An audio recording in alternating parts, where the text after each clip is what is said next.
સેજ પાછળ આવશો ખાલી કેપ્ચર મેડલના આમ લ્યો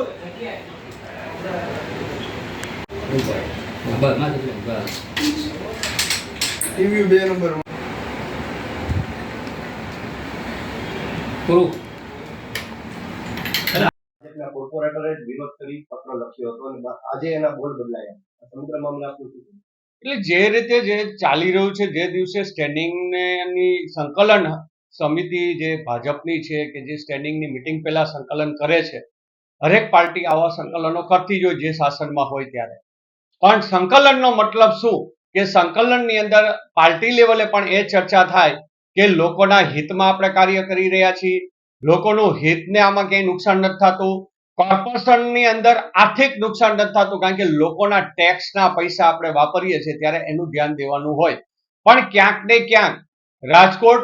કોર્પોરેશનની અંદર જે આપણે છેલ્લા 3 વર્ષથી જે પરિસ્થિતિઓ જોઈ છે, છેલ્લા સ્ટેન્ડિંગના ચેરમેનમાં આપણે જોઈએ છીએ કે જે રીતે નરેન્દ્રભાઈ હોય કે CR પાટીલ હોય એ રીતે આ સ્ટેન્ડિંગના ચેરમેન વર્તી રહ્યા હોય એવું ક્યાંક ને ક્યાંક આપણે દેખાઈ રહ્યું છે. વાત રહી આર્થિક નુકસાનની, પહેલી વસ્તુ તો એ કે કોઈ કંપનીને એક સાથે 10 વર્ષનો એગ્રીમેન્ટ શા માટે, એમાં તમારું ક્યાં આર્થિક લાભ છુપાયેલું છે બહુ આમાં સ્પષ્ટ નક્કી થાય છે. કારણ કે 10 વર્ષનો કોન્ટ્રાક્ટ શા માટે દેવો જોઈએ? તમારે કોન્ટ્રાક્ટ દેવો હોય તો 2 વર્ષનો દો, વધીને 3 વર્ષનો આપો. પણ આ જે રીતે 10 વર્ષનો કોન્ટ્રાક્ટ દેવામાં આવ્યો એમાં જ એવું નક્કી થાય છે કે માન્ય સ્ટેન્ડિંગના ચેરમેન છેલ્લા વર્ષની અંદર જેટલું ઢળ્યા એટલું ઢળી લેવું એવું ક્યાંક ને ક્યાંક લાગતું લાગે છે. કારણ કે આપણે જોઈએ છીએ કે કોન્ટ્રાક્ટ બેઝની અંદર જ્યારે વર્ક ઓર્ડર આપે એ પહેલા જ ભાજપની અંદર તમારે RTI કરવી હોય તો કરી જોજો, એટલે જ આ માય નરેન્દ્રભાઈએ બધાની બાંડ મૂકી છે કે RTI ના જવાબ ના દેવા, એની સમિતિઓમાં જવું, અપીલમાં જવું. પણ તમે છેલ્લા 5 વર્ષના જે કોન્ટ્રાક્ટ હોય એ કોન્ટ્રાક્ટના તમે લિસ્ટ કાઢો અને ભાજપ પાસે જે આર્થિક લાભ આવ્યો છે, જે પાર્ટીની અંદર ચેકથી જે પેમેન્ટ ફાળો જમા થાય છે, એ બેને તમે સંકલન કરશો એટલે તમને ખબર પડી જશે આમાં વહીવટો શું છે. તમે અધિકારીઓને પણ તમે રૂબરૂપ જઈને એક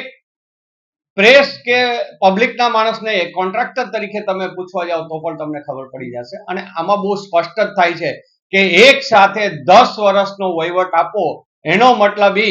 કે ક્યાં ને ક્યાંક આની અંદર આર્થિક લાભ થાય તો જ 10 વર્ષનો મળે, નકર વધીને 3 વર્ષનો દેવો જોઈએ. કારણ કે આ કંપની 10 વર્ષ સુધી ટકે ના ટકે આ પણ એક પ્રશ્ન હોય. બીજું કે લોકોના જે વાત છે, લોકોની સેવા કરવાની વાત છે, ત્યારે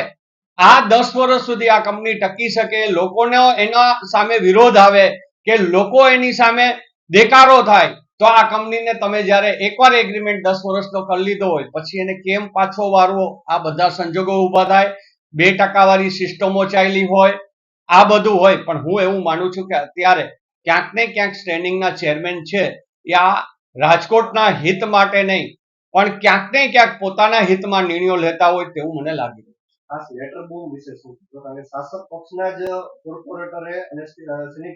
ચેરમેન, કારણ કે વસ્તુ એ છે કે હું એવું માનું છું કે સેનેટરીના ચેરમેન શ્રીએ જ્યારે લેટર લખી નાખ્યો પછી આજે પાછો એ લેટર લખ્યા પછી ફગી જાય અને એવું કે ભાઈ મને આમાં શું લખ્યું તો એ ધ્યાન નહોતું, તો તમે એક ચેરમેન તરીકે એક જવાબદાર વ્યક્તિ જ્યારે તમે સિગ્નેચર કરતા હોય ત્યારે પત્ર વાંચ્યા વિના કોઈ સંજોગોમાં કોઈ ચેરમેન ન કરે. જો આવી સિગ્નેચર ને આવો પત્ર લખી નાખતા હોય તો એ ચેરમેન પદે રહેવાને લાયક નથી. અને હું એવું માનું છું કે સેનેટરીના ચેરમેનને પણ આની અંદર ક્યાંક વિશ્વાસમાં લેવામાં નહીં આવ્યા હોય અને જે આ 10 વર્ષના કોન્ટ્રાક્ટની અંદર જે કાંઈ લાભો હોય એ લાભો ચેરમેન શ્રીને પણ કાંઈક નહીં મળ્યા હોય, તેથી આ પ્રશ્ન ઉભો થયો હોય તેવું મને લાગે છે.